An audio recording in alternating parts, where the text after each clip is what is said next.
I want to show how Shaykh Uthman, in his latest discussion with David Wood, used deceptive, evasive tactics.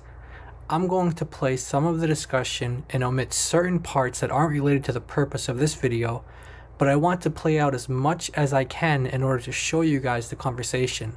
As it plays, I'll pause and interject, and we have a special surprise guest who's going to refute Uthman here as well. If you want to see the full video, go to David Wood's channel, don't go to Uthman's channel, and support David by giving him likes, subscribe, comment. Please pray for him, pray for his family, his ministry. And without further ado, here we go. Surah 5 verse 32, if anyone murders an innocent person, it will be as if he has murdered the whole of humanity. And if anyone saves a person, it will be as if he has saved the whole of humanity. Excellent. And there's quotation marks. There's no dots there. Do you believe that is two questions. Do you believe that is an accurate quotation of that verse? Okay. And two, do you believe that the meaning is represented correctly here as far as the context of the passage in the Quran? Because you got the story of Cain and Abel right afterwards, and then you got sort of lessons drawn right after that. So I didn't make this flyer. Okay. I just want you to be clear. I don't know which translation or how they're using. None. But, I'm sorry, what? This can't possibly be a translation. It's got to be some translation. I mean, it's not in Arabic, right?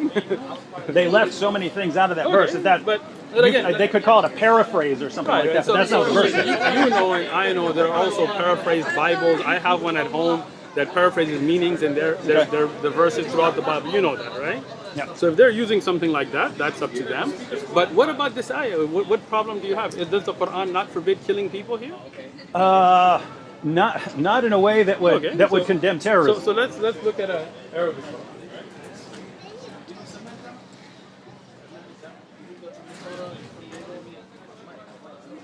Surah 5, right? This is thematic translation. What's that mean? It takes themes by paragraph. Okay. So look it up. 532. Mm-hmm. Okay. So read it. Okay. So Surah 5 verse 32. That is why we ordained for the children of Israel that whoever takes a life. Sure. So that's first part that they cut out, that this was children of Israel. That's not cut out. I mean, again, so some verses are like half a page. To quote a part of that verse, as long as it doesn't change away from the meaning. Whatever was ordained. It's actually a quotation from the Talmud here, not the Torah. No, you poor guy, you don't understand. This is a quotation from Mishnah Sanhedrin, chapter 4. Okay, so let me explain this to you. This is not Mishnah, Sanhedrin, or the Talmud. Okay? This is the Quran. Yeah, no. Okay? This is not from the Talmud. This is the words of Allah revealed to the Prophet Muhammad sallallahu alaihi wasallam. So your belief. Well, you're talking to a Muslim, so yes, my belief, bro. But is this in your hand, the Talmud or the Quran? Yeah, but it says revealed to the children of Israel. Sure. So it's a revelation that the children of Israel have. So and they have that. It's in the Talmud. I got you. But this is not from the Talmud. This is from the Quran. This is chapter Al-Ma'idah that is in the Quran. Okay? Now, those things that Allah reveals to us about what was revealed to the people of Bani Israel is in the Quran as a benefit for us as well. Those things we take rulings from, depending on whether they were specific for them or not. And this is one of the verses where Allah has revealed a guidance for us in the Quran. Okay? Yeah. So now, if I was to use like Ayatul Kursi or one of those very long ayat, and I use a part of the ayat that is relevant to the subject, this is not cutting or leaving out. You normally indicate when you're cutting into a verse and cutting out. You know what I mean? You put ... then part. Now, as you can see, David's questions are in relation to the tract or the pamphlet that Uthman is handing out, specifically in their citation of chapter 5 verse 32. Number 1, do you believe that is an accurate quotation of that verse? And 2, do you believe that the meaning is represented correctly here as far as the context of the passage in the Quran? So this is again your misconception. Let me just explain this to you now, because see, I have to educate you about so many things so you can understand.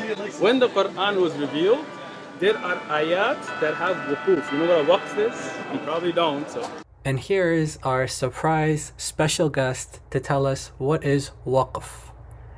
And is waqf, or the signs of stopping, original to the Quran or not? Returning to our topic of the rules of tajweed, today we have a very easy and, if you like, interesting topic.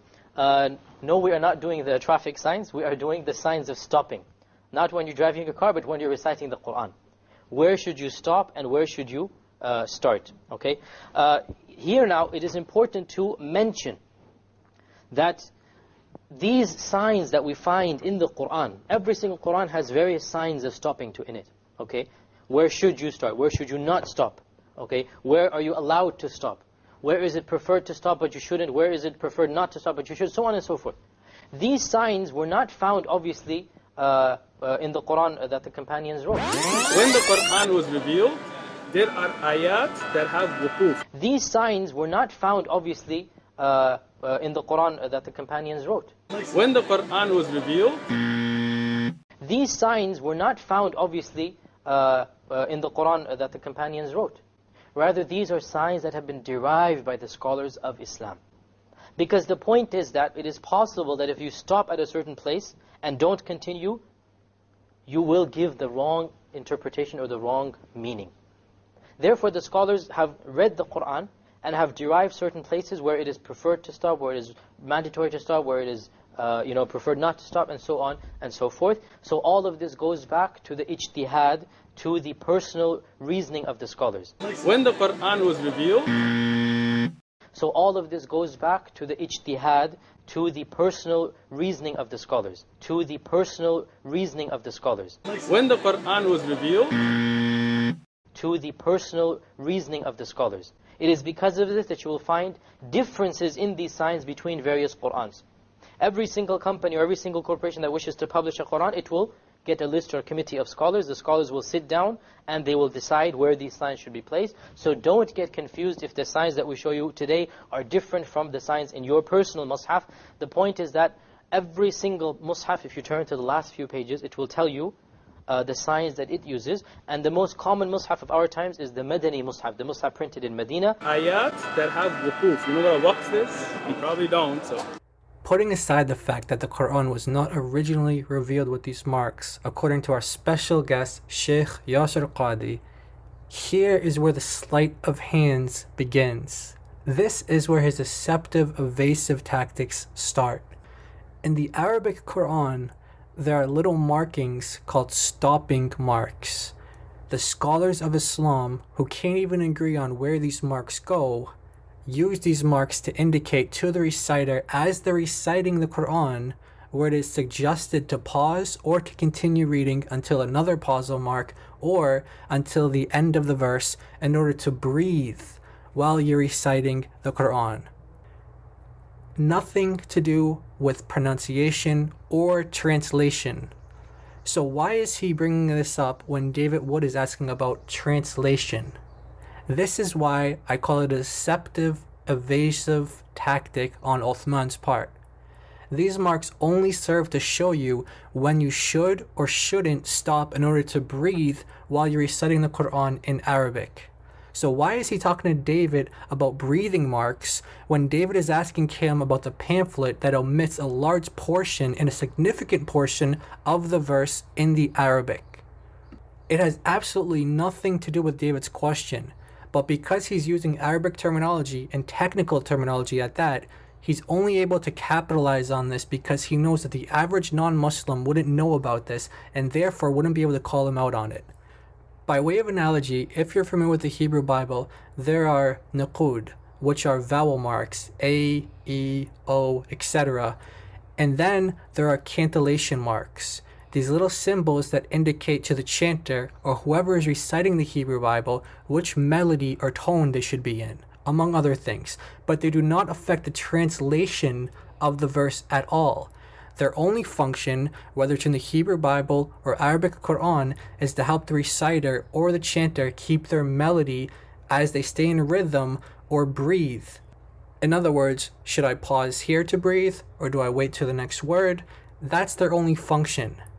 Nothing to do with translation, hence why this is a clear example of Uthman evading David's question and being very deceptive while doing so. Once again, these markings in the Quran are used in order to indicate when you're suggested or not suggested to pause, to breathe while you're reciting. This has absolutely nothing, zero, nothing at all to do with translating the verse into English. It's extremely deceptive of Uthman. Now, you have where a subject matter begins and ends. Sometimes you have multiple of those in one verse. Are you understanding me? Sometimes you have a verse that the next verse completes the meaning. Okay? Wailul lil musallin, the ayah where it says the ones who pray are cursed. You have to look at the next verse. They are upon their prayer, and they're lazy. They're not careful about their salah, right? All right, this has nothing to do with waqf or when to stop. He's simply just saying here that sometimes context helps understand the larger meaning of the passage, which, by the way, he recited the passage incorrectly. He omitted the word alladhina, which he was going to say, but then he stopped. Anyway, that has nothing to do with tajweed, the rules of tajweed, when you stop or when you don't stop. This is just simply reading context. Neither of the verses he cited have any marks on them to indicate you should stop here, don't stop here. What he's doing here is being deceptive once again in his example, in that it doesn't follow or have anything to do with his original evasive tactic with the waqf mark. But let's think about this for a second. He's saying that if you're only going to read chapter 107 verse 4, which says to those that pray, woe to those who pray, then you're going to be confused. Why is Allah condemning people who pray? Aren't we supposed to pray? So what's the solution of Uthman? He says, read the next verse. Then we know what kind of praying people are being condemned here. But this actually backs David's original point. Notice that Uthman isn't cutting out words here and there from the verse in order to give the meaning of the passage. He's giving more verses, more words, more context to get the fuller meaning. That's exactly what David is saying. Why are they cutting out certain parts in key parts of the verse and not giving us the full context like Uthman just did in chapter 107 in their pamphlets when they're quoting chapter 5 verse 32? Once again though, Uthman's point, or at least the one he intended to make, has nothing to do with David's original question, which is, why do they not translate this entire verse, or why do they omit key parts of the verse in their pamphlet? Is what they're doing deceptive like Uthman? Let's continue. So now if you don't understand the second verse, you don't understand the first. But on the other hand, there are verses that are almost half a page that have many different contexts within it. So if you take from the meaning that is complete, nothing wrong with that. Are you educated now on that? No, Not a bit, because okay. they keep taking stuff out of the middle as well. That's what I just said. So, yeah. Okay, go ahead. So read that. If you're going to do that, you can make any verse say anything you want. No, you can't. Because of course there you can. I could take a verse and chop a bunch of parts out of it. You didn't understand what I said. See, this is what a problem. You know what a waqf is? You don't. So that's what I'm trying to explain to you. He then goes on to ask David if he knows what a waqf is, which again is a mark in the Quran that indicates where you're suggested to either pause or to continue in your recitation. This has nothing to do with how you translate the verse. Okay. You cannot just take things out. You have to look at where you can stop, okay, and where the subject matter completes. Have you ever got a... Well, no, this is... Like your ignorance is the problem. This here is... This... You see what this is? This letter here? Do you know what that is? No, go ahead. This is called a jim. Okay. All right? Why is it there? So he points out that the letter jim is in chapter 5 verse 32 above the word jami'an, which means everyone. And because it has a little jim on top of it near the end of the word, that simply means when you're reciting it that you can pause there in order to catch your breath. This is so deceptive from Uthman because it literally has nothing to do with pronunciation or with translation. It's just telling you that you're allowed to pause and breathe here. And true, the reason why scholars suggest that you pause at certain places and not at others is so that you don't give the wrong emphasis or miss an important word that might be coming next to clarify what came before. But it's not obligatory, and it has nothing to do with translation or when you're translating the verse into English, which Arabic words you're allowed to omit in your translation or what you keep. That's so incredibly deceptive. So you're saying there's these stops all through the middle of this verse? Yeah. Let me explain it to you, because you apparently don't understand how translations are done. So I will explain it to you. Okay. So what does it say here? من أجل ذلك كتبنا على بني إسرائيل. So we ordained on Bani Israel إنه. Now you see the wow here. So anyway, just tell me what the reason is for cutting it out. Sure, I'll explain it to you. من قتل نفسا بغير نفس أو فساد في الأرض. Whoever kills somebody. This is the last thing I wanted to point out. He started to read the verse in Arabic, and then he asked David if he sees the letter wow in the verse. Now, you see the wow here? As you can see here, it's not in its normal font, and it's not the same size as the rest of the letters.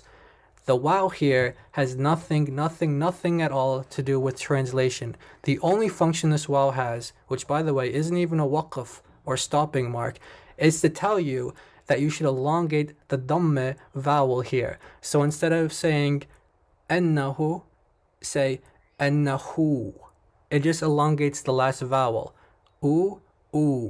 Nothing to do with translation, nothing to do with waqf, stopping, nothing to do with that at all. It's so deceptive to bring this up. Why even point that out? All of these points are just deceptive, evasive tactics to avoid David's original question.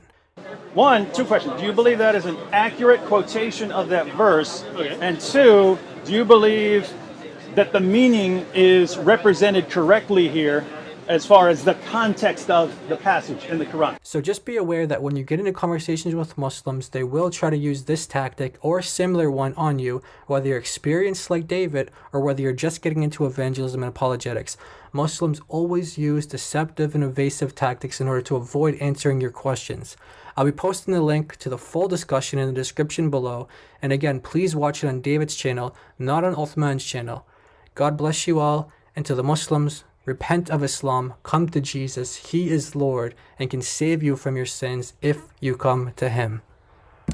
خلي الصليب عالي عالي عالي دم المسيح غالي غالي